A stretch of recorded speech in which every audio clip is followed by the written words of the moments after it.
ஓம் ஸ்ரீ குகனை போற்றி. Welcome to Ponmani life style channel. இன்றைக்கி சுட சுட இட்லியில் சிக்கன் தண்ணி குழம்பை ஊற்றி அப்படியே சாப்பிட்டிங்கன்னா நீங்கள் சொல்கிற மாதிரி 5-10 இல்லை அப்படி போயிட்டே இருக்கும். இன்றைக்கி அவ்வளோ டேஸ்ட்டான சிக்கன் தண்ணி குழம்பு எப்படி பண்ணுறதுன்னு தான் இன்றைக்கி நம்ம பார்க்க போகிறோம். அதுக்கு நான் ஒரு கடாயில் ஸ்பைசி ஐட்டங்கள் கிராம்பு, பட்டை, ஏலக்காய், ஒரு 1/2 ஸ்பூன் சோம்பு, 1/2 ஸ்பூன் மிளகு, அப்புறம் பார்த்திங்கன்னா 1/2 ஸ்பூன் மல்லி, அதாவது உடைக்க அந்த சீட்ஸ் மாங்கல்ல அது, அப்புறம் 3 வத்தல். இது அவ்வளோ காரம் இல்லை, அதனால் 3 சேர்த்துருக்கேன். நீங்கள் காரம் வந்து 2 சேர்த்துக்கோங்க. அப்புறம் பார்த்திங்கன்னா 1 ஸ்பூன் சீரகம். இது எல்லாமே நல்லா வாசனை வர அளவுக்கு வறுத்த முட்டும் போதும் தனியாக எடுத்து வச்சுக்கோங்க. இப்போ ஒரு கடாயில் எண்ணெய் சேர்த்துக்கோங்க. எண்ணெய் சேர்த்து ஒரு பெரிய வெங்காயம், ஒரு பெரிய சைஸ் வெங்காயம் பார்த்திங்கன்னா இதில் 2-3 பச்சை மிளகா வேணால் போடுங்க, இல்லைனா ஸ்கிப் பண்ணிக்கோங்க. ப்ளஸ் கொஞ்சம் கருவேப்பிலை போட்டு நல்லா வதக்கிட்டு இந்த நேரத்தில் பார்த்திங்கன்னா நல்லா ப்ரௌன் கலரில் வந்தால் போதும், ரொம்ப வதக்க தேவையில்லை. ஏன்னா இதையும் அரைக்க தான் போகிறோம். இந்த நேரத்தில் நான் 1 கப் துருவின தேங்காய் சேர்த்துக்கிறேன். சேர்த்துட்டு லைட்டாக ஒரு 1 மினிட் மட்டும் அந்த தேங்காய் நேரம் மாற அளவுக்கு வதக்கிட்டு இதையும் நம்ம அரைக்க போகிறோம். ஓகேங்களா? ஃபஸ்ட்டு நம்ம இந்த ஆற வச்சதை பொடி பண்ணி எடுத்துக்கிறோம். இந்த நேரத்தில் பார்த்திங்கன்னா நம்ம தேங்காய் போட்டு அரைச்சதையும் அரைச்சி எடுத்துக்கிறோம்.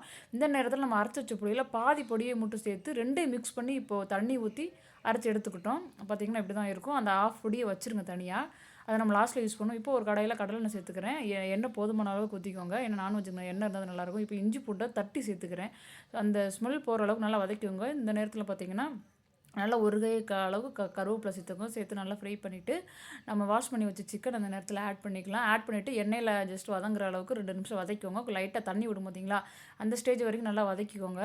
வதக்கிட்டு எண்ணெயிலே ஒரு 2 நிமிஷம் நல்லா வதங்கணும். வதங்கினா தான் அந்த ஃப்ளேவர் நல்லாயிருக்கும். ஸோ இந்த நேரத்தில் தண்ணி விடுற நேரத்தில் என்ன பண்ண மசாலா ஆட்க்கோங்க. மஞ்சள் நான் வீட்டிலேயே அரைச்சி வச்ச மசாலா பொடி 2 ஸ்பூன் சேர்த்துக்கிறேன். நீங்கள் தனித்தனியாக சேர்த்துக்கிற மாதிரி இருந்துச்சுன்னா மல்லித்தூள், சீரகத்தூள், அப்புறம் சில்லித்தூள் அந்த மாதிரி சேர்த்துக்கோங்க.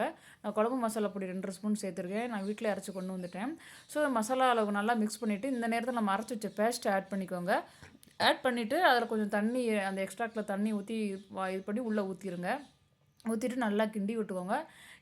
கிண்டி விட்டுட்டு நம்ம பேலன்ஸ் வச்சுருந்தோம் பார்த்திங்கன்னா ஒரு ஆஃப் பொடியை நம்ம அரைச்சதில் கொஞ்சம் ஆஃப் இதை மட்டும் அதில் சேர்த்துக்கிட்டோம்.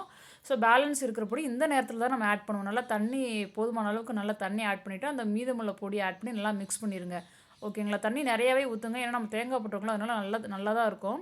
ஸோ உங்களுக்கு எவ்வளோ தண்ணி வேணுமோ ஊற்றிட்டு கொஞ்சம் உப்பு தேவையான உப்பு போட்டு 2 விசில் வச்சு எடுத்துக்கோங்க.